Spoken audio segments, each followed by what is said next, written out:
Welcome to the Fantasy Source Fastball Podcast. My name is David Arnott, sitting here with Brad Pinkerton, and we're here to talk about something that every fantasy manager goes through at some point in their lives, in their careers, and that's reevaluating how they did at the beginning of the season. A lot of us have our pet rookies, our pet young players, and we have to kind of resist the urge to go after those guys because you know what? The fact is, a lot of them don't necessarily pan out, even if they turned out amazing. Even if they were amazing at the beginning of the season. Like, for instance, I'll start off the conversation, Jason Hayward. Talk about, what have you been seeing with him since those first two monster seasons? I think Jason Hayward... Monster months. Jason Hayward's a great example because he was a fantasy darling before the season even started, before he even had a major league at-bat. Very highly sought after in drafts, and came out of the gates just raking, in April and into May. Then he tailed off. He had some rookie struggles there early. Then an injury set him back. And really since coming off the DL, he hasn't been the same, breakout star that we saw those first month and a half. And I think a combination of it is the injury, the time off, and teams adjusting to him. But also, as the case... Looking at the stats was kind of an eye-opening experience for me. I mean, I've got Brennan Bosch, the Tigers outfielder / DH on our Experts League team. And I was very pleased with what he'd been doing until very recently when he went sits for infinity, whatever it is, over the past month. But then I compared him to Jason Hayward. And my impression of Hayward was formed and basically sealed in those first 2 months. They've been very, very comparable, and you might even say Bosch has been better since the beginning of the season. Well, Bosch has been there since the beginning of the season. You'll go that far. But in reality, part of it, again, is probably the injury for Hayward. I think by the end of the season, his stats will be on par, if not better, than Bosch, and certainly 2011 and beyond. Hayward's the guy you're going to want to have. But, yeah, sometimes we get caught up in the hype, and we forget the underrated guys like Bosch who come out of nowhere.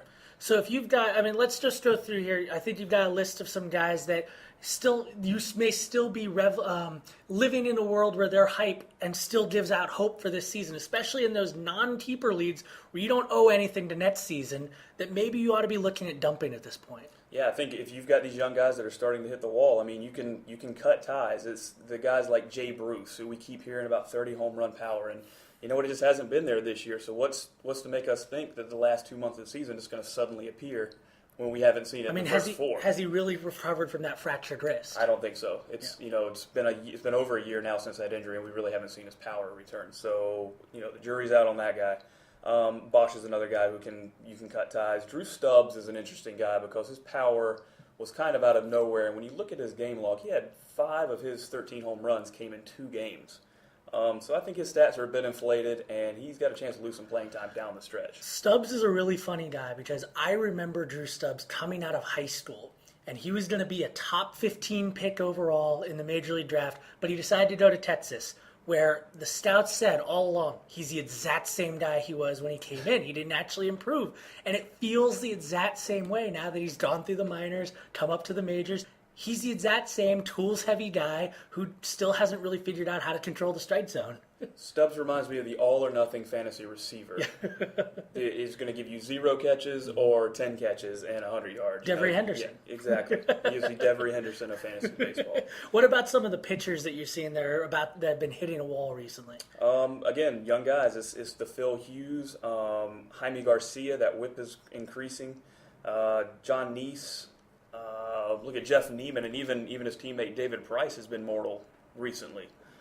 You mentioned Jaime Garcia. I want to go back to that because early in the season, we were talking about him as a borderline Cy Young candidate with how amazingly he was doing, and Rookie of the Year candidate. I believe he was our mid-year Rookie of the Year consensus choice when we were talking about these guys.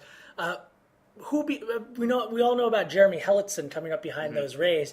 Is there anybody off the top of your head that you can think of that is perhaps going to take those guys' places? Maybe young guys who are coming up, a la Buster Posey, who came up later in the season, they're kind of like, okay, keep your eye on those guys. Maybe you should be going to them, or should people be going to more the forgotten veterans, guys who are boring but they still get stats? I think what we're learning right now is that maybe toward the end of the season, especially if your fantasy team is in the playoff chase, you need to be relying on the veterans rather than these flash in the pans that are coming up. You know, the rookies that can come up and get lit up for a couple innings, and then like Hellickson disappeared. He's going right back to the minors. He might be back in the bullpen later on, but right back to the AAA. See, I would argue that if you say if you're in the playoff hunt, I'm not in the playoff hunt right now in the experts league. I'm down around 10th or so.